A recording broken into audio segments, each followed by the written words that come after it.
Hai, selamat datang di channelku. Aku Vidya. Video hari ini adalah tentang Michael Moss, seorang remaja berusia 15 tahun yang dia ngejalanin hari-harinya dengan biasa setelah beberapa waktu sebelumnya dia cukup kesulitan dengan hidupnya. Tapi di saat dia udah bisa menata hidupnya lagi, justru dia ketemu sama orang-orang yang kemudian mengakhiri hidupnya. Kalau kalian tahu tentang kasusnya James Bulger, bocah laki-laki berusia 2 tahun yang dibawa pergi sama dua anak laki-laki berusia 10 tahun dari mall, dia kemudian dibawa ke rel kereta api dan di sana, kasusnya Michael ini juga terjadi di kota yang sama. Jadi 6 tahun setelah kematiannya James Bulger, kejadian yang sama kembali terulang di kota yang sama. Terus kasusnya Michael tuh hampir-hampir mirip kayak kasusnya Mario Dandi, si korban diperlakuin kayak gitu, kepalanya diserang dengan cara yang gila banget. Terus di kasus ini aku bakalan mulai kasusnya dengan sedikit berbeda dengan video-videoku sebelumnya. Jadi kan kalau sebelumnya aku ngebahas dulu tentang profilnya korban, pelaku, baru setelahnya masuk ke kronologi kejadian. Nah hari ini aku mau coba dari kronologi kejadian dulu, baru setelahnya profilnya korban dan pelaku, baru setelahnya penyelidikan dan persidangan. Dan aku harap kalian nggak bingung dengan urutan kasusku hari ini.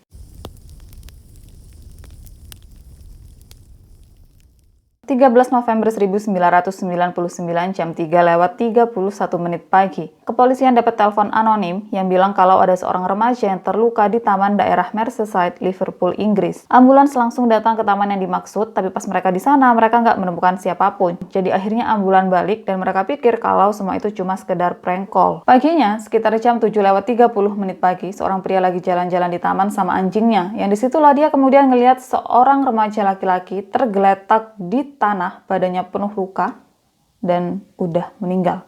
Pria tersebut langsung telepon polisi. Polisi segera datang setelahnya, dan gak butuh waktu lama untuk menyimpulkan kalau ini adalah kasus pembunuhan. Remaja tersebut ditemukan dalam keadaan terluka parah di sekujur tubuhnya, terutama wajahnya bener-bener gak bisa dikenali.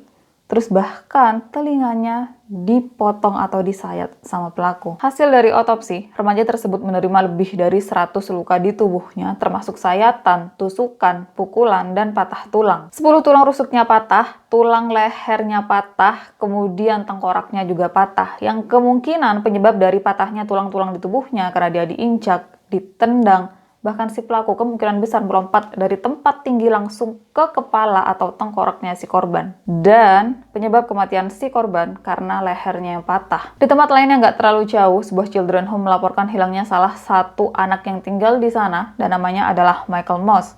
Entah gimana polisi kemudian menunjukkan sosok anak yang mereka temukan pagi tadi di taman. Dan meskipun keadaannya korban tersebut atau anak yang meninggal tersebut nggak bisa dikenalin karena mukanya benar-benar hancur, tapi pihak children home kemudian mengkonfirmasi kalau anak tersebut adalah Michael Moss.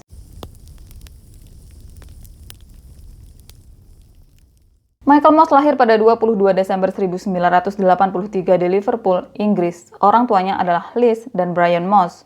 Michael tumbuh dengan normal, dia suka main bola, sepeda motor, dia nggak cerdas secara akademik, tapi dia tertarik dengan mesin. Jadi dia suka bongkar pasang sepeda, modif sendiri, pokoknya dia benar-benar suka sepeda dan mobil. Michael deket banget sama ayahnya, tapi waktu Michael berusia 11 tahun, ayahnya mengalami pendarahan di otak dan langsung dilarikan ke rumah sakit.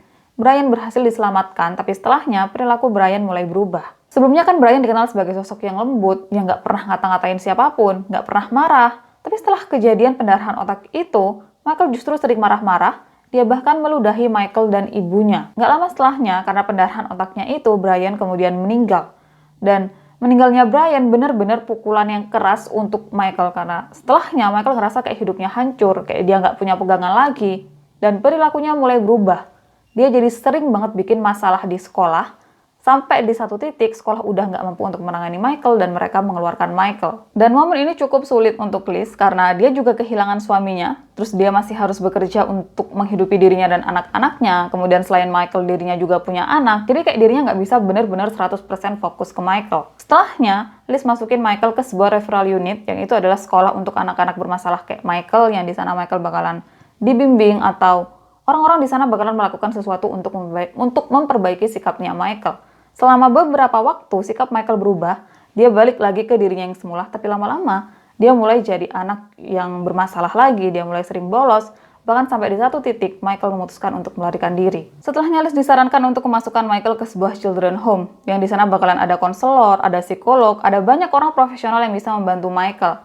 Kemudian sistemnya, di sana tuh kayak asrama, tapi juga kayak sekolah biasa. Jadi kalau seandainya Michael mau tinggal dan tidur di sana bisa, atau kalau Michael mau tidur dan tinggal di rumahnya dan datang ke children home itu sekedar pas dia ada jadwal juga bisa.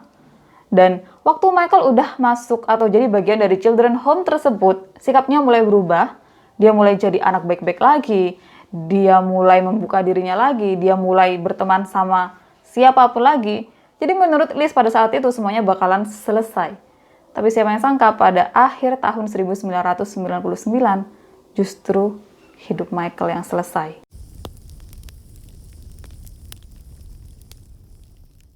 Setelah dikonfirmasi kalau mayat tersebut adalah Michael Moss, polisi langsung melakukan penyelidikan. Tapi sebelum mereka menemukan apa-apa, seorang remaja bernama Graham Neary yang berusia 15 tahun datang ke kantor polisi ditemenin sama ibunya. Graham kemudian mengaku kalau dirinya adalah penyiksa dan Michael bersama dua orang remaja lainnya, yaitu Alan Bentley dan Mark McCaffrey yang berusia 15 tahun. Di situ Graham mulai cerita kalau dirinya, Alan, Mark, bahkan Michael tinggal di satu children home yang sama. Dan sedikit mundur ke belakang, Michael adalah orang yang pertama kali datang ke children home tersebut dibanding tiga lainnya. Kemudian setelah Michael, datanglah Alan dan Mark. Alan sama Mark temenan, mereka berasal dari sekolah yang sama, dan alasan mereka dikeluarkan dari sekolah mereka sebelumnya karena mereka melakukan pembulian, yang bahkan mereka memukul teman mereka dengan parah banget. Kemudian setelah di children home pun, Alan sama Mark tetap melakukan pembulian.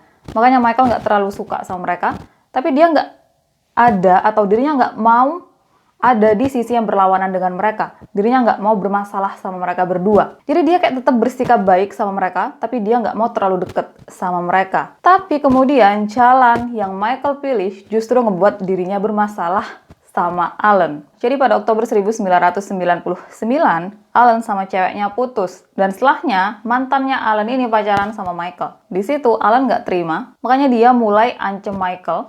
Dia bilang kalau dirinya bakalan Michael dan pukulin kepalanya. Di momen antara hubungan Michael dengan Alan dan Mark memburuk inilah, Graham kemudian masuk ke children home tersebut. Graham bilang kalau dirinya nggak punya masalah apapun sama Michael, dirinya bahkan mencoba untuk berteman sama Michael, tapi karena dirinya temenan sama Alan dan Mark, Michael nggak terlalu menanggapi tawaran pertemanan dirinya. Kemudian untuk kronologi kejadiannya, aku bakalan jelasin nanti, aku gabungin bareng sama keterangan yang dikasih Alan dan Mark, karena daripada aku jelasin di sini sekarang, versinya si Graham, terus aku jelasin lagi nanti pas si Alan sama si Mark kasih keterangan, mending aku jadi satu daripada muter-muter, daripada kalian bingung gitu kan.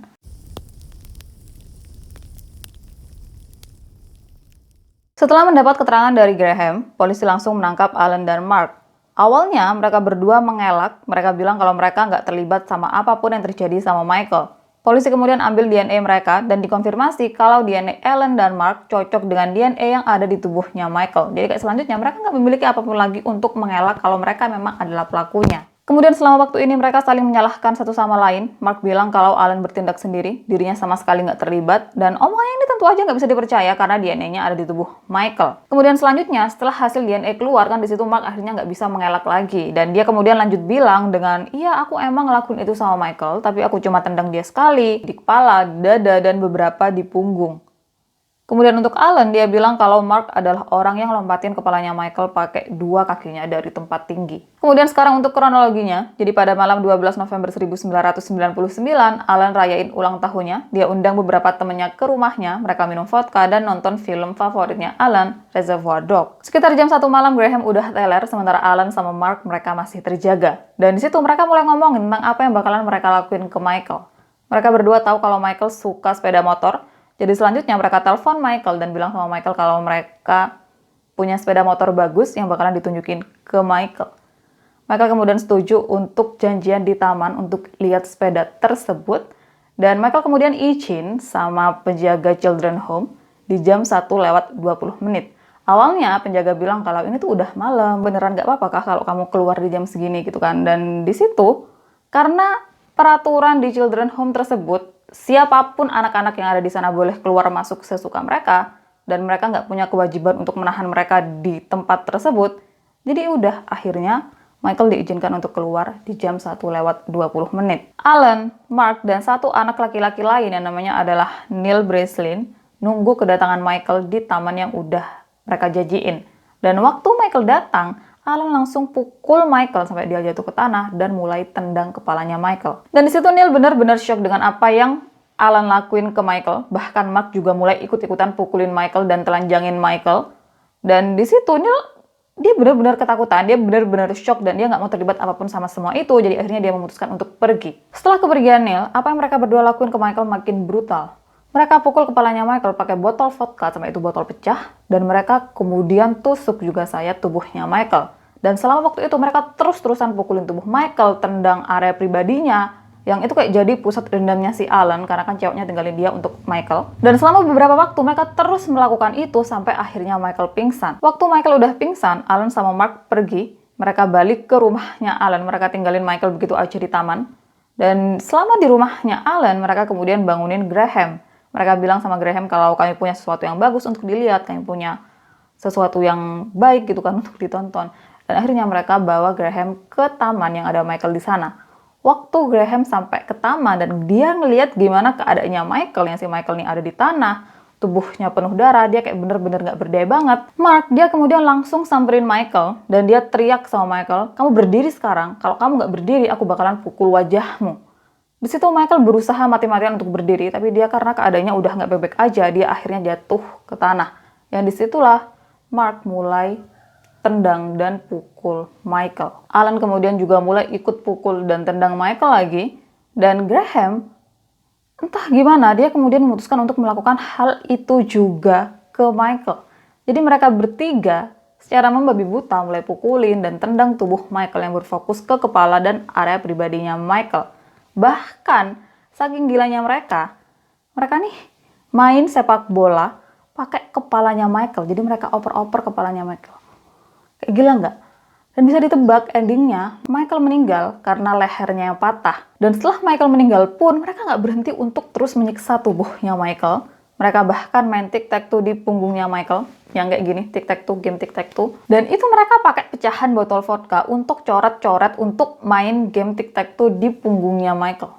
Coba kayak, waras nggak orang kayak gitu? Dan setelahnya, Alan, karena kan dia suka banget sama film Reservoir Dogs. Dan di situ dia kemudian meniru salah satu adegan di film tersebut dengan memotong dan menguliti telinganya Michael. Yang sambil dia ngelakuin itu, dia sambil nyanyi Stuck in the Middle with You. Jadi makanya kenapa kasus ini juga disebut sebagai Reservoir Dogs Killer. Terus kalau kalian ingat tentang polisi yang mendapatkan telepon di jam 3:31 pagi, ternyata yang menelpon mereka adalah Mark. Entah maksudnya apa, karena di jam tersebut Michael udah meninggal. Terus kalau dihitung dari waktu Michael pergi dari Children's Home sampai akhirnya Mark telepon polisi, itu tuh ada waktu selama 2 jam 11 menit. Jadi ada kemungkinan kalau selama 2 jam 11 menit itulah Michael disiksa habis-habisan. Graham kemudian bilang kalau dirinya dihantui rasa bersalah, makanya dia ceritain hal ini ke ibunya dan kemudian melapor ke polisi. Dia juga bilang kalau sama sekali nggak memiliki masalah pribadi sama Michael. Dan semua yang dirinya lakukan karena takut sama Alan dan Mark. Takut kalau dirinya nggak menuruti mereka bakalan serang dirinya. Setelah dengerin keterangan mereka semua, polisi mulai melakukan pemeriksaan di kamar juga barang-barang mereka. Dan di sana, polisi menemukan gambar-gambar yang cukup mengganggu di kamar Alan. Jadi di kamar Alan, polisi menemukan komik yang Alan gambar yang menunjukkan seorang anak laki-laki terbaring di genangan darah setelah diserang dengan parah. Hal ini kemudian buat polisi percaya kalau Alan adalah dalang dari penyerangan Michael. Dan Alan sendiri kemudian mengakui kalau dirinya memang adalah otak dari penyerangan Michael. Kemudian terlepas dari pengakuan mereka di hadapan polisi, nantinya di persidangan mereka bertiga justru mengubah pernyataan mereka.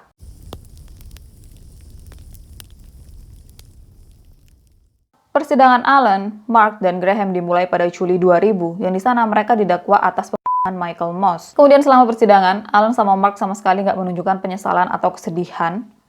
Mereka biasa-biasa aja dan lempeng-lempeng aja. Beda sama Graham yang di situ dia nangis kenceng dan harus ditenangin sama ibunya. Kemudian ingat omonganku tentang mereka bertiga yang kemudian mengubah pernyataannya selama persidangan.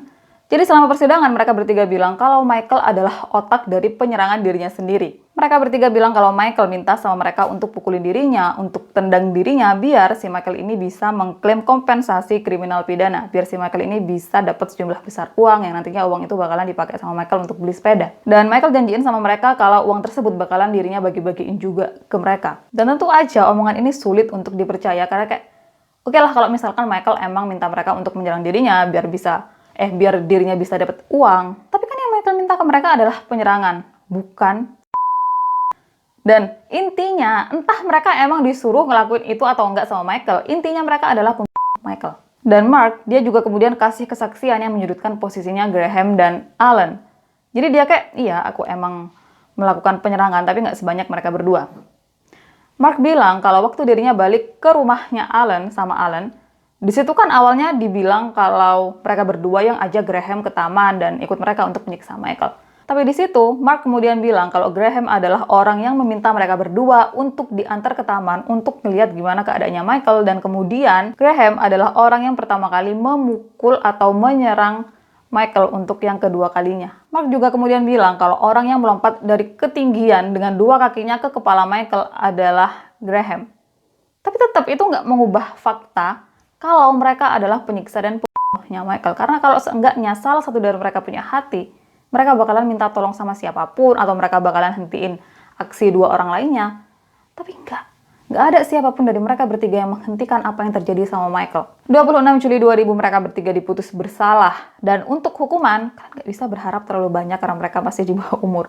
Jadi untuk Alan sama Mark, mereka dipenjara dengan kemungkinan bebas bersyarat setelah 10 tahun. Sementara untuk Graham, dia dipenjara dengan kemungkinan bebas bersyarat setelah 9 tahun.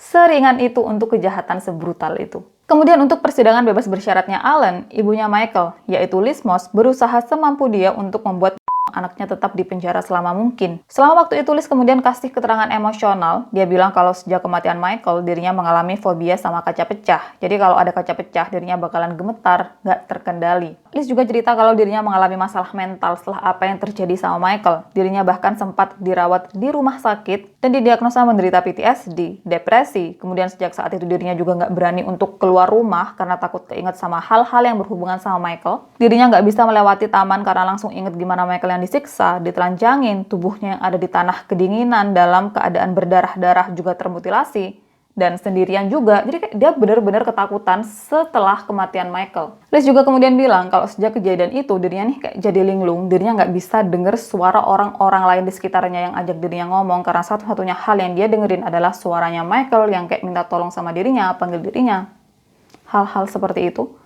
Liz kemudian bilang kalau hukuman mereka itu tuh masih kurang dan gak ada apa-apanya dibanding penderitaan yang dirinya alami. Sayangnya, pernyataan Liz direspon dengan Alan udah menjalani hukuman untuk perbuatannya. Jadi pada tahun 2012, waktu Alan berusia 28 tahun, dia dibebaskan dengan syarat kalau dirinya nggak boleh lagi menginjakan kakinya di Merseyside, kota tempat dia menyiksa dan Michael. Jadi segini kasus untuk hari ini. Gimana menurut kalian tentang Michael Moss dan 3 pembunuhnya? Aku tuh masih nggak habis pikir dengan mereka yang mainin kepalanya Michael. Tendang ke sana ke sini, main oper sana sini kayak mereka main bola. Apa sih? Kenapa sih? Kenapa bisa sebrutal? Kenapa bisa sekejam itu? Coba. Bahkan ya, kan polisi akhirnya tuh dikasih fotonya Michael waktu dia masih dalam keadaan baik-baik aja. Terus mereka sandingin sama tubuhnya Michael. Dan disitu mereka sama sekali nggak bisa menemukan apapun di wajahnya Michael yang ada di mayat tersebut. Jadi kayak bisa dibayangin nggak seancur apa wajahnya, tubuhnya, ditendang, diinjak-injak, disayat, ditusuk, kayak kok bisa coba sekejam itu. Jadi segini kasus untuk hari ini. Kita ketemu di video-video lainnya. Makasih udah nonton videoku sampai akhir.